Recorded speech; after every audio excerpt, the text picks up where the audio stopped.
L'aloe vera est considérée depuis des millénaires comme une plante médicinale mythique. Déjà, les Aztèques l'utilisaient comme remède miracle contre beaucoup de maladies. Dans la médecine populaire, elle est connue pour ses propriétés désintoxicantes, purifiantes, dégraissantes et désacidifiantes. Aujourd'hui, on sait également qu'elle exerce une influence positive à la fois sur le taux de sucre et le taux de graisse dans le sang, par exemple le cholestérol. Mais il faut préciser qu'il existe différentes sortes d'aloe vera. La véritable aloe vera, l'aloe barbadensis, est un lys du désert et est cultivée dans les régions sèches, notamment en Amérique centrale et en Amérique du Sud.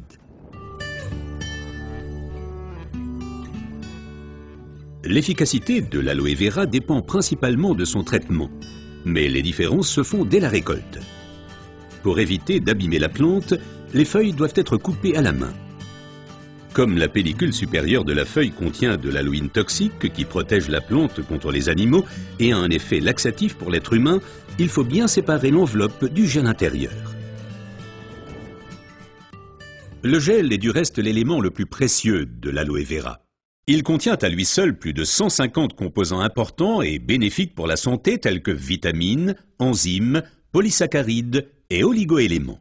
Et c'est précisément cette combinaison unique, cette association de différentes substances qui entraîne l'effet médicinal. L'un des composants les plus importants est l'acémanal. Il a une influence positive sur le système immunitaire et diminue d'autre part les inflammations et les radicaux libres. Le résultat, une amélioration de l'apport en oxygène. Observons ce phénomène de plus près. Le sang assimile l'oxygène dans le poumon et le transporte à travers les vaisseaux sanguins vers les cellules. Les gros vaisseaux se divisent et deviennent de plus en plus petits pour devenir enfin des vaisseaux capillaires. Les capillaires sont les plus petits vaisseaux sanguins. C'est là qu'a lieu le transfert de l'oxygène du vaisseau sanguin vers les cellules.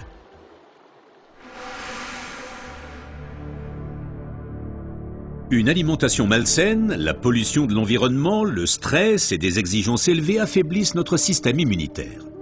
Les radicaux libres ont le jeu plus facile et ils peuvent entraîner des micro-inflammations dans l'organisme.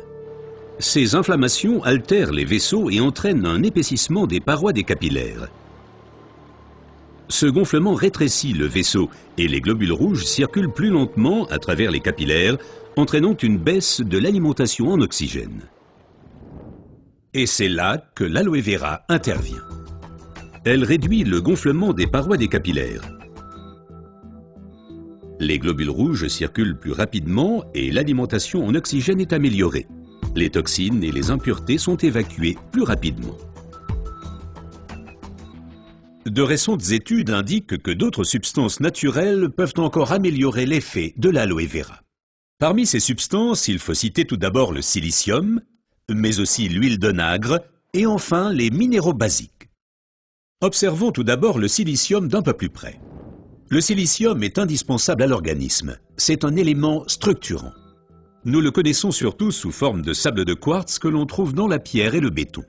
Dans l'organisme, le silicium contribue à stabiliser les tissus, mais il renforce également les os, les ongles, les cheveux, les tissus conjonctifs et les parois des capillaires. Avec l'âge, les capillaires menacent de perdre leur fermeté. Ils peuvent littéralement se désagréger, ce qui entraîne une interruption du flux sanguin. Dans le pire des cas, ceci peut entraîner des incidents vasculaires cérébraux et l'infarctus. Le silicium renforce et soutient les parois des capillaires et maintient ainsi le vaisseau sanguin ouvert. Les globules peuvent ainsi continuer à alimenter les cellules en oxygène. Mais le corps humain ne peut pas s'alimenter en silicium sous sa forme d'origine qu'est le sable de quartz.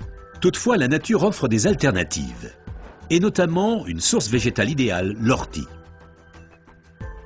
Car elle est riche en silicium naturel, mieux assimilable par l'être humain.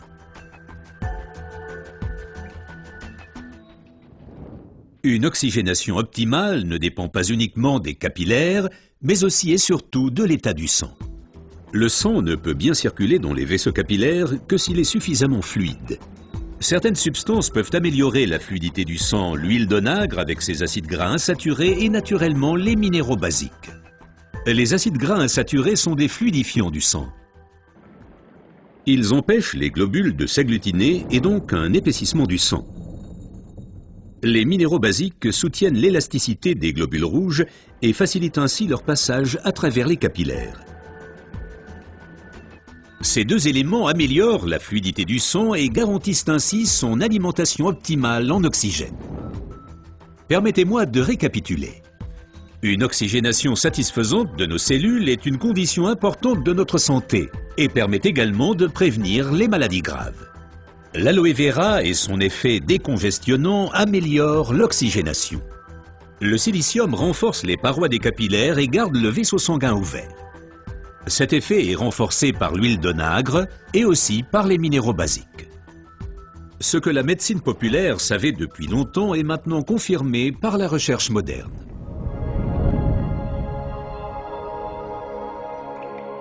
L'aloe vera améliore l'apport en oxygène et donc votre santé. Car l'oxygène signifie la vie. Faites confiance à l'aloe vera.